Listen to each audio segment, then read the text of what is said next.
guys, welcome to my channel. Hari ni actually aku dekat KLCC sebab ada event MIFFB. So jom, lepas ni kita akan pergi ke event tu. Tapi ada seorang yang aku nak jumpa lagi. So let's go.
So ni lah barang-barang yang aku beli hari ni.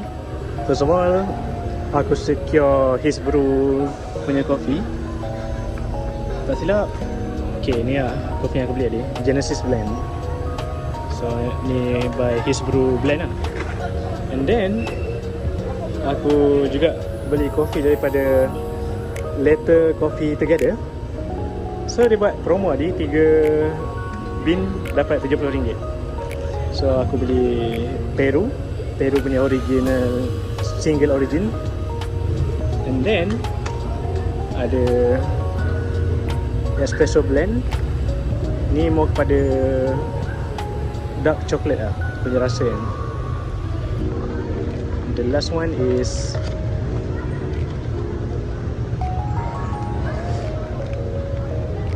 Milky Way and Milky Way Nova. So tak silap aku ni mau kepada nutty lah, nutty and chocolate punya rasa. And then lepas tu aku ada secure green tea. Ni brand apa dia? Forest Cloud. Yang Forest Cloud yang brand matcha tu kan. Ya, so far okay lah untuk pembelian hari ni. So jom sambung.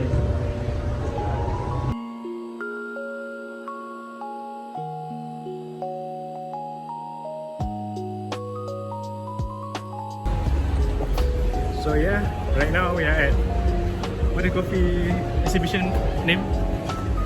Malaysia International Food Festival. Beverage Festival. Yeah. So we got our name tag right here. Feel to go. Kau punya? Yeah. Cerita sikit, kau Mak Saleh? Aku bukan Mak Saleh. Kau Mak Saleh tu? Bukan. So kita orang dah habis terus berjalan. Sangat penat, kaki aku dah lenguh. Kaki kau dah lenguh? Yes. Kau dah habis social energy lah? Social energy dah habis. Hey bro, Too much coffee already. aku rasa kita dah minum lebih 6-7 cup. So jom, looking forward.